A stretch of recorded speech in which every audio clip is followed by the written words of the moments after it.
திரு துரைக்கண்ணா, சொல்லுங்க. இப்போ நம்முடைய குமார் ஐயா அவர்கள் மாற்றத்தை நோக்கி ஒரு மிகச்சிறந்த மாற்றம், காலத்தினுடைய வழிகாட்டுதலில் நன்மை நடக்கும், நான் புரிகிறேன், நமக்கு ஒரு தார்மீக பொறுப்பு இருக்கிறது, கடப்பாடு இருக்கிறது, இதற்கு நாம் எல்லாம் நிற்க வேண்டும் என்று அவருடைய ஒரு சைட்லேருந்து சொல்கிறாங்க. அவர் காரணத்தை அது வலியுறுத்துவது ஒரு பெரும் மாற்றம் தமிழ்நாட்டில் ஏற்படும், தொண்டர்களுடைய அணிவகுப்பும் அவர்களுக்கு இருக்கிற கரிஷ்மா இதெல்லாம் சுட்டி காட்டினார். நீங்கள் எவ்வாறு பார்க்கிறீர்கள்? எதிர்வரும் 2026 சட்டப்பேரவை தேர்தல் என்பது தமிழகத்தில் இருக்கிற எல்லா அரசியல் கட்சிகளுக்குமே ஒரு மிகப்பெரிய சவாலாகத்தான் நான் பார்க்குறேன். Very good. கடந்த 14-15 சட்டப்பேரவை தேர்தல்களை விடவும் இந்த தேர்தல் என்பது ஒரு வித்தியாசமான தேர்தலாகத்தான் நமக்கு தெரிகிறது. காரணம், தேர்தல் தேதி அறிவிப்பதற்கு ஒரு மாதத்திற்கு முன்பு தான் தேர்தல் பணிகளை, கூட்டணி பேச்சுவார்த்தை, போக்குவரத்து எல்லாம் பண்ணுவாங்க. ஆனால் இந்த 2024 நாடாளுமன்ற தேர்தல் முடிஞ்ச ஒரு வார காலத்திலேயே திமுக அறிவிச்சிருச்சு, அடுத்த 2026 நாங்கள் தான் 200+ கைப்பற்றுவோம், வெல்வோம் 200, படைப்போம் வரலாறுன்னு போஸ்டர் ஒட்டி கடந்த 8-9 மாதங்களாக தேர்தல் களத்தில் தீவிரமாக ஈடுபட தொடங்கிட்டாங்க. இதுவரையிலும் இல்லாத அளவுக்கு திராவிட முன்னேற்றக் கழகத்தினுடைய கிளை செயலாளர் தொடங்கி மாநில, மாவட்ட, நகர, ஒன்றிய நிர்வாகிகள் வரைக்குமே பண விநியோகம் கட்சி தலைமை கொடுக்குது. 50,000 5 லட்சம் ரூபா வரைக்கும் போயிடுச்சு. பாக கமிட்டி, பூத் கமிட்டி, மண்டல கமிட்டி, தொகுதி கமிட்டி, இப்படி பல்வேறு குழுக்களை போட்டு வெற்றி பெற்றே தீர்வது என்று சங்கல்பம் எடுத்து களமாடுகிறார்கள். ஆனால் அந்த ஆட்சியின் மீது மக்களுக்கு அதிருப்தி இருக்கிறது. கிட்டத்தட்ட தமிழ்நாட்டில் இருக்கிற 52 துறைகளிலே பணியாற்றுகிற அத்தனை பேருமே போராட்ட களத்துக்கு வந்துட்டாங்க. நம்ம பல பதிவுகளில் தொடர்ந்து பேசிகிட்டு இருக்கோம். இதே நம்ம நூற்றுக்கணக்கான தலைப்புகளில் நிறைய நிறைய நிறைய நிறைய அப்போ எல்லா அமைப்புகளும் போராட்ட களத்திற்கு வராத அமைப்புகளே இல்லை. அரசூழியர்கள், ஆசிரியர்கள், மருத்துவர்கள், செவிலியர்கள், இந்த பக்கம் போக்குவரத்து ஊழியர்கள், மின்வாரிய ஊழியர்கள், டாஸ்மாக் ஊழியர்கள், இடைநிலை ஆசிரியர்கள், பதிநேர ஆசிரியர்கள், மாற்றுத்திறனாளிகள், பார்வையற்ற மாற்றுத்திறனாளிகள், அங்கன்வாடி பணியாளர்கள், துப்புரவு தொழிலாளர்கள், விவசாயிகள், தொழிலாளர்கள், எல்லா தரப்புமே போராட்ட களத்துக்கு வந்துட்டாங்க. இந்த ஆட்சி சொன்ன வாக்குறுதிகளை நிறைவேற்றவில்லை, பொதுமக்களுக்கு அளித்த பொதுவான வாக்குறுதிகளையும் செய்யவில்லை. ஒவ்வொரு அமைப்புக்கும், ஒவ்வொரு நிர்வாக அமைப்புக்கும், அரசு அமைப்புக்கும் அவர்கள் கொடுத்த வாக்குறுதிகளை நிறைவேற்றவில்லை என்று. அப்போ கடுமையான எதிர்ப்பு, அதிருப்தி மக்கள் மத்தியிலும் இருக்கிறது, அரசு சார்ந்த அமைப்புகள், பல்வேறு துணை அமைப்புகளிடம் இருக்கிறது. அப்போ ஒரு ஆட்சி மாற்றம் வேண்டுமென்றால் அந்த ஆட்சி மாற்றத்தை தரக்கூடிய வல்லமை, வலிமை பிரதான எதிர்க்கட்சியான அனைத்து இந்திய அண்ணா திமுகவுக்கு வேணும். அது இல்லை என்பதுதான் 2024 நாடாளுமன்ற தேர்தலில் நமக்கு தெளிவாக தெரிந்தது. அப்போ 2024 அந்த தேர்தல் முடிவு 2026 நம்மளை பாதிச்சிடக்கூடாது, கள யதார்த்தம் வேறாக இருக்கிறது என்று தான் பல மூத்த முன்னோடிகள் கட்சியை ஒன்றிணைக்க வேண்டும், விலக்கி வைக்கப்பட்டவர்களை, விலகிச் சென்றவர்களை அரவணைக்க வேண்டும் என்கிற கருத்தாக்கத்தை முன்னெடுக்கிறாங்க. இதே கருத்தை தான் கடந்த 4 ஆண்டுகளுக்கு மேலாக திருமதி வி.கே. சசிகலா அவர்களும், அங்கிருந்து நீக்கப்பட்ட திரு OPS அவர்களும் தொடர்ந்து வலியுறுத்தி வர்றாங்க. ஒன்றிணைந்தால் மட்டுமே நமக்கு வெற்றி சாத்தியம், எனவே ஒருங்கிணைப்புக்கான அந்த முன்னெடுப்பை செய்யுங்கள் என்று தான் தொடர்ந்து கோரிக்கை வைத்து வருகிறார்கள். ஆனால் பலனே இல்லை. இப்போது எப்படியாவது அண்ணா திராவிட முன்னேற்றக் கழக ஆட்சியை கொண்டு வந்து விட வேண்டும் என்கிற கருத்தாக்கத்தின் அடிப்படையில் திருமதி வி.கே. சசிகலா அவர்கள் இந்த முன்முயற்சியை எடுத்திருக்கிறார்கள். 2024 தேர்தல், நாடாளுமன்ற தேர்தல் முடிந்த கையோடு அவர் களத்துக்கு வருவார், கட்சியை வலுப்படுத்துவதற்கு, ஒன்றிணைப்பதற்கு, நேரடி அரசியலில் ஈடுபடுவார் என்கிற எதிர்பார்ப்பு இருந்தது. ஆனாலும் இந்த 2 ஆண்டுகளும் பொறுமை காத்தார். எப்படியாவது 1 வருஷம், ஆமாம், எப்படியாவது மனம் திருந்தி கட்சி ஒன்றிணைந்து ஒரு வலிமையான சக்தியாக உருவானால் இதை தேடி பல்வேறு அரசியல் கட்சிகள் வரும், அது வலுவான கூட்டணியாக உருவாகிற பொழுது திராவிட முன்னேற்றக் கழகத்தை தேர்தல் களத்தில் வீழ்த்தி விடலாம் என்கிற எதிர்பார்ப்போடு தான் பயணப்பட்டார்கள். ஆனால் அந்த எதிர்பார்ப்பும் தோல்வி அடைகிறது என்கிற நிலை வருகிற பொழுது தான் இனி பொறுத்தது போதும் பொங்கி எழு என்கிற மாதிரியான ஒரு நிலைப்பாட்டை அவர் எடுத்திருக்கிறார் என்பதை பார்த்துருக்குறோம். கடந்த 1 வார காலமாக அவர் தன்னுடைய ஆதரவாளர்களை சந்திப்பதாக கூட்டம் நடத்தினார். ஆதரவாளர்களை தாண்டி பொதுவெளிகளில் மக்கள் மத்தியிலும் பல்வேறு அமைப்பினரும் இதையும் தாண்டி இன்றைக்கு இருக்கிற அரசியல் சூழலில் திரு எடப்பாடியை விரும்பாத, எடப்பாடியினுடைய செயலை ஏற்காத, அங்கு இருக்கிற அண்ணா திராவிட முன்னேற்றக் கழகத்தில் இருக்கிற சிலரும் கூட இந்த 2 நாட்களாக திருமதி சசிகலா அவர்களை சந்தித்ததாக கேள்விப்பட்டோம். இதே போல் திரு ஓபிஎஸ் அவர்களுடைய ஆதரவாளர்களும் இன்னும் கூடுதலாக டிடிவி தினகரன் எடுத்த இந்த நிலைப்பாடு, அவர் என்டிஏ அணியிலே சேர்ந்து முதலமைச்சராக திரு எடப்பாடி பழனிசாமியை முன்னிறுத்தி பிரச்சாரம் செய்வேன் என்று சொல்லி அவர் இந்த நிலை துரோகி என்று தெரிவித்துவிட்டு இவரும் ஒரு துரோகச் செயலை செய்துவிட்டார் என்கிறதனால் அந்த அமமுகவில் பயணிக்கிற பல்வேறு நிர்வாகிகளும் கூட கடந்த 2 நாட்கள் இது தொடர்பாக நம்ம பேசணும். குறிப்பாக தென்காசி, திருநெல்வேலி, தூத்துக்குடி, கன்னியாகுமரி மாவட்டத்திலிருந்தும் பல்வேறு பகுதிகளிலிருந்து கூட அவர்கள் வருகிறார்கள். அப்போ இது ஒரு மிகப்பெரிய தாக்கத்தை 2026 சட்டப்பேரவை தேர்தலில் ஒரு மிகப்பெரிய தாக்கத்தை உருவாக்கும் என்பதுதான் யதார்த்த நிலை. எனவே இதை உருவாக்குவதற்கான முன்முயற்சியை அவர் எடுத்திருக்கிறார், திருமதி வி.கே. சசிகலா எடுத்திருக்கிறார் என்பதை பார்க்கிறோம். நீங்கள் கடந்த 2021 சட்டப்பேரவை தேர்தலிலே திரு டிடிவி தினகரனுடைய அமமுக மட்டுமே ஒரு 28-25 தொகுதிகளில் அண்ணா திராவிட முன்னேற்றக் கழகத்தினுடைய வெற்றியை பாதித்தது என்பது யதார்த்தமான நிலை. அது எல்லோருமே பார்த்தோம். 2024 சட்டப்பேரவை தேர்தலில் 15 இடங்களில் 3வது இடம், கிட்டத்தட்ட 7-8 தொகுதிகளில் டெபாசிட்டை இழந்துருச்சு. ஒட்டுமொத்தமாக 234 சட்டப்பேரவை தொகுதிகளில் பதிவான வாக்குகளை பார்த்தால் அனைத்து இந்திய அதிமுக 11 இடங்களில் தான் வெற்றி பெற்றிருக்கு. 100க்கும் மேற்பட்ட தொகுதிகளில் கட்டுத்தொகை இழந்திருக்கிறது. 100க்கும் மேற்பட்ட தொகுதிகளில் 3வது இடத்திற்கு சென்றிருக்கிறது. 2ஆம் இடம், 3ஆம் இடம் என்று சென்றிருக்கிறது. அப்போ இந்த நிலையை மாற்றி திமுகவை தேர்தல் களத்தில் வீழ்த்த வேண்டுமென்றால் ஒற்றுமை அவசியம் என்று தான் கட்சியினுடைய நிர்வாகிகள், வெளியிலே உள்ளவர்கள், உள்ளே இருக்கிறவர்கள் எல்லோருமே விரும்புகிறார்கள். பல பதிவுகளை நம்ம சொல்லிட்டோம். வெளியில் இந்த அதிமுக கரை வேட்டியை கட்டி கொண்டு செல்கிறவர்கள் ஒவ்வொருவருமே நீங்கள் கட்சியை ஒன்றுபடுத்திட்டு வாங்க, எல்லாரும் ஒன்று சேர்ந்தாதாப்பா ஜெயிக்க முடியும், நாங்கள் போனால் அவமானமாக இருக்குது, நீ யார்கிட்ட இருக்க, ஓபிஎஸ்கிட்ட இருக்கியா, எடப்பாடிகிட்ட இருக்கியா, சசிகலா அம்மாட்ட இருக்கியா, டிடிவிட்ட இருக்கியான்னு எங்கே இருக்கேன்னு கேட்குறாங்க. இந்த ஒரு கரைவேட்டி என்பது 4-5 பிரிவுகளாக அடையாளப்படுத்தப்படுவதால் ஒற்றுமை முக்கியம் என்று வலியுறுத்துகிறார்கள்.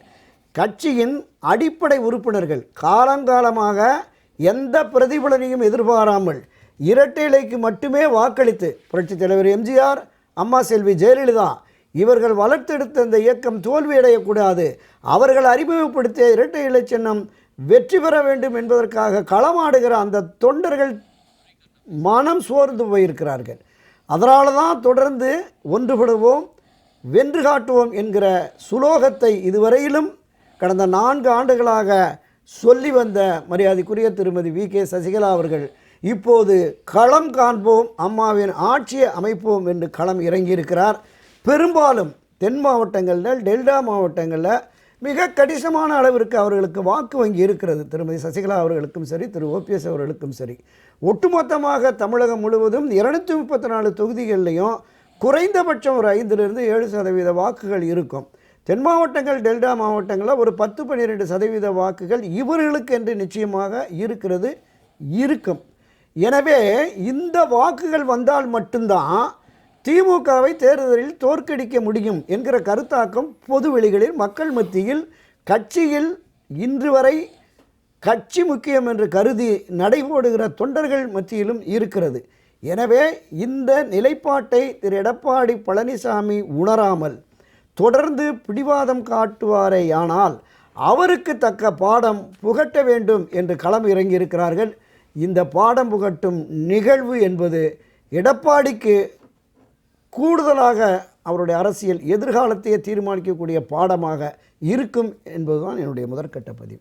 இன்றைக்கு அனைத்து இந்திய அண்ணா திராவிட முன்னேற்றக் கழகத்தை வழிநடத்துகிற பொதுச் செயலாளர் என்கிற நிலையில் இருக்கிற திரு எடப்பாடி பழனிசாமி இந்த பொதுச் செயலாளர் பதவியை எப்படி கைப்பற்றினார் அப்படிங்கிறது எல்லோருக்குமே தெரியும். ஆமாம், அதான் தக்க வைத்துக் கொண்டார். இல்லை, பொதுச் செயலாளராக அவர் தன்னை தக்க வைத்துக் கொண்டது பொதுச் செயலாளர். ஆமாம், என்னன்னா பொதுச் செயலாளர். ஆமாம், இந்த அனைத்து இந்திய அண்ணா திராவிட முன்னேற்றக் கழகத்தினுடைய சட்டத்திட்ட விதியை உருவாக்கிய புரட்சித் தலைவர் எம்ஜிஆர் அவர்கள் கட்சியின் தொண்டர்களுக்கு மதிப்பளிக்க வேண்டும் என்கிற அடிப்படையில் தான் அந்த சட்டத்திட்ட விதிகளில் விதி 43 உருவாக்கினார். இந்தியாவில் உள்ள உலகத்தில் எந்த அரசியல் கட்சியிலுமே அப்படிப்பட்ட ஒரு விதி இருக்காது இல்லை. அதனால்தான் நீதிமன்றங்கள் ஒவ்வொன்றுமே பொதுக்குழு தான் உச்சபட்ச அதிகாரம் படைத்தது, அதனால் பொதுக்குழு எடுத்த முடிவு செல்லும் என்று சொல்லி வருகிறார்கள். ஆனால் இந்த விதி 43 என்பது கட்சியினுடைய அடிப்படை உறுப்பினர்களால் பொதுச் செயலாளர் தேர்ந்தெடுக்கப்பட வேண்டும் என்கிற இந்த அடிப்படை விதியை மாற்றவோ திருத்தவோ நீக்கவோ எந்த குழுவிற்கும் யாருக்கும் அதிகாரம் இல்லை என்கிற மாதிரி தான் அந்த விதி 43 உருவாக்கி வைத்திருக்கிறார். இதில் திருத்தத்தை கொண்டு வந்து 10 மாவட்ட செயலாளர்கள் முன்மொழிந்து 10 மாவட்ட செயலாளர்கள் வழிமொழியணும். 5 ஆண்டுகள் தலைமை கழகத்தில் நிர்வாக பொறுப்பில் இருப்பவர் தான் பொதுச் செயலாளராக போட்டியிட வேண்டும் என்று கொண்டு வந்திருக்கிறார். இதில் என்ன வேடிக்கைன்னா, இந்த திருத்தத்தை கொண்டு வந்து பொதுச் செயலாளர் பதவியை கைப்பற்றிய எடப்பாடி பழனிசாமி அவர்கள் அடுத்த வாரமே சேலத்தில் ஒரு கூட்டத்தில் பேசுகிறார். சாதாரண தொண்டனும் என்னை போல உயர் பதவிக்கு வரலாம் என்கிறார். சாதாரண தொண்டனுக்கு எந்த 10 மாவட்ட செயலாளர் முன்மொழிவார், எந்த 10 மாவட்ட செயலர் வழிமொழிவார்? அவர் 5 ஆண்டுகள் தலைமை கழகத்திலே என்ன பொறுப்பிலே இருப்பார், வாய்ப்பு கிடைக்கும். இப்படி ஒரு தவறான புரிதலோடு இந்த கட்சியை வழிநடத்துகிறார் திரு எடப்பாடி பழனிசாமி என்கிற ஆதங்கம் தான் கட்சியில் இருக்கிற எல்லோர் மத்தியிலுமே இருக்கிறது. இப்போ இவருடைய பிடிவாதத்தால் இந்த அனைத்து இந்திய அண்ணா திராவிட முன்னேற்றக் கழகம் என்கிற மிகப்பெரிய பேரியக்கத்தின் எதிர்காலமே கேள்விக்குறியாக இருக்கிறது. புரட்சித் தலைவர் எம்ஜிஆர் சொன்ன மாதிரி, மரியாதைக்குரிய அம்மா செல்வி ஜெயலலிதா அவர்கள் சொன்ன மாதிரி, இது தொண்டர்களின் இயக்கம். இந்த இயக்கம் யாருடைய குடும்ப சொத்தும் இல்லை, பாரம்பரிய சொத்தும் இல்லை. இது எனக்கானது என்று உரிமை கொண்டாட எவருக்கும் தகுதி இல்லை. இதிலே பயணிக்கிற அந்த 2 கோடி தொண்டர்களுக்குமான உரிமைப்பட்ட இயக்கம் தான் அனைத்து இந்திய அண்ணா திமுக என்பது. இப்படி சந்தர்ப்பவசத்தால் கிடைத்த அந்த பொதுச் செயலாளர் பதவி, சந்தர்ப்பவசத்தால் திருமதி வி கே சசிகலா அவர்கள் தயவால் அவர் கொடுத்த அந்த முதலமைச்சர் பதவி, இந்த பதவியையும் தன்னுடைய அந்த சுயநல போக்கையும் முன்னிறுத்தி இன்று கட்சியை ஒரு மிகப்பெரிய பின்னடைவுக்கு கொண்டு சென்று விட்டார். கட்சியை வழிநடத்துகிற ஒரு தலைமை பொறுப்பில் இருப்பவர்களுக்கு எந்த விதமான சுயநலமும் இருக்கக்கூடாது. கட்சியின் நலன் முக்கியம். கட்சி வெற்றி பெற வேண்டும். புரட்சித் தலைவர் எம்ஜிஆர் அவர்கள் கட்சியை தொடங்கிய பொழுது பேரறிஞர் அண்ணாவினுடைய கொள்கை வழியிலிருந்து, அவருடைய லட்சிய பாதையிலிருந்து திரு கருணாநிதி தலைமையிலான திமுக திசை மாறி செல்லுகிறது. எனவேதான் நான் கணக்கு கேட்கிறேன். இந்த அமைச்சர் பொறுப்பிலே, முதலமைச்சர் பொறுப்பில் இருக்கிற கருணாநிதி உட்பட மற்றவர்களெல்லாம் தவறு செய்கிறார்கள், லஞ்ச ஊழல் பெற்று நிர்வாக சீர்கேட்டை செய்கிறார்கள் என்கிற குற்றச்சாட்டு வருகிறது. இது இல்லை என்பதை நிரூபிப்பதற்காக எல்லோரும் கணக்கு காட்ட வேண்டும் என்கிறார். அவரை தூக்கி எறிந்தார் திரு கருணாநிதி. இந்த அண்ணா திராவிட முன்னேற்றக் கழகம் என்கிற அரசியல் கட்சியை தொடங்கி மீண்டும் அண்ணாவின் ஆட்சியை அமைப்பேன் என்று வந்தவர் திமுகவை ஆட்சி அதிகாரத்திலிருந்தும் அரசியல் களத்திலும் இருந்தும் அப்புறப்படுத்த வேண்டும் என்றுதான் புரட்சித் தலைவர் இந்த இயக்கத்தை தொடங்கினார். இந்த இயக்கத்தை கட்டி காப்பாற்றிய மரியாதைக்குரிய அம்மா செல்வி ஜெயலலிதா அவர்களுமே கிட்டத்தட்ட 30-32 ஆண்டுகளாக புரட்சித் தலைவர் எம்ஜிஆர் வழியிலே இந்த இயக்கத்தை கட்டி காப்பாற்றி வந்தார். இன்றைக்கு இந்த இருவரும் தலைவர்களின் வழியிலே இதை வழிநடத்துகிறவர்கள், இன்றைய இயக்கத்தை வழிநடத்துகிறவர்கள் செயல்பட வேண்டும் என்பதுதான் மக்கள் விருப்பம், தொண்டர்கள் விருப்பமாக இருக்கிறது. இந்த இருவரும் தலைவர்களும் பல பதிவில் நாம் சொல்லியிருக்கிறோம். ஒரு தொண்டனை கூட இழக்க மாட்டேன் என்றவர் புரட்சித் தலைவர் எம்ஜிஆர். தனக்கு எதிரான நிலைப்பாடு கொண்டு தன்னை விமர்சித்தவர்களையெல்லாம் அரவணைத்தவர். அதே போல் 4 அணி, ஜே அணி, ஜா அணி, போட்டி அதிமுக, எம்ஜிஆர் அதிமுக என்று இந்த முன்னணியினரெல்லாம் வெளியிலே சென்று மரியாதைக்குரிய அம்மா செல்வி ஜெயலலிதா அவர்களை மிக கடுமையாக விமர்சித்த நிலையிலும் அவர்களையும் அரவணைத்து இந்த அதிமுகவை வெற்றி பாதையில் அழைத்து சென்றவர்கள் தான் இந்த மாபெரும் இந்த இருவரும் தலைவர்கள் எத்தனை பெரிய மக்கள் செல்வாக்கு, எவ்வளவு பெரிய ஆளுமை. அந்த தலைவர்களே கட்சி முக்கியம் என்று தனக்கு எதிரான நிலைப்பாடு கொண்டு வெளியே சென்றவர்களை அரவணைத்தார்கள் என்றால் எடப்பாடி பழனிசாமிக்கு ஏன் இந்த வீண் பிடிவாதம்? ஏன் தானடித்த மூப்பாக செயல்பட்டு கொண்டிருக்கிறார்? இந்த எதேச்சியாதிகார சர்வாதிகார போக்கு என்பது பாரம்பரியமிக்க மிகப்பெரிய ஆகப்பெரிய அரசியல் இயக்கமான அதிமுகவை மீண்டும் தோல்வி பள்ளத்தாக்கில் தள்ளுகிறதே என்கிற அந்த வேதனை இருக்கிறது. இந்த ஆட்சி தான் அனைத்து இந்திய அதிமுக ஆட்சி 77, 80, 84 புரட்சித் தலைவர் தந்த 10 ஆண்டுகள் ஒரு மகத்தான மக்களாட்சி. மக்களுக்கான பல திட்டங்களை கொண்டு வந்தவர். 8 ஆண்டுகள் உபரி பட்ஜெட்டை தாக்கல் செய்தார். அவர் கொண்டு வந்த திட்டங்கள் அனைத்துமே சாதாரண சாமானிய மக்களை கைதூக்கி விடுவதாக இருந்தது. அதைத் தொடர்ந்து 91, 2001, 2011, 2016 என்று 4 முறை ஆட்சி அதிகாரத்திற்கு வந்த செல்வி ஜெயலலிதா அவர்கள் மக்களுக்கான ஆட்சியை நடத்தினார். அந்த ஆட்சியை மீண்டும் கொண்டு வர வேண்டும் என்கிற முயற்சியில் தான் மரியாதைக்குரிய திருமதி வி.கே. சசிகலா அவர்கள் ஈடுபட்டு வருகிறார். புரட்சித் தலைவர் எம்ஜிஆர் அவர்கள் இந்த இயக்கத்தை தொடங்கி தன்னுடைய சொத்துக்களை விற்று, சொத்துக்களை அடமானம் வைத்து, தன் உயிரை பணயம் வைத்து இந்த கட்சியை வளர்த்தெடுத்தார்.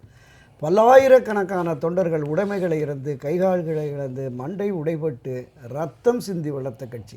உயிர் கொடுத்து அடிக்கடி காளிமுத்து என்ன சொல்லுவார், இந்த அண்ணா திராவிட முன்னேற்ற கழகம் என்பது இரத்த தடாகத்திலே பூத்த தியாக தாமரை என்பார்.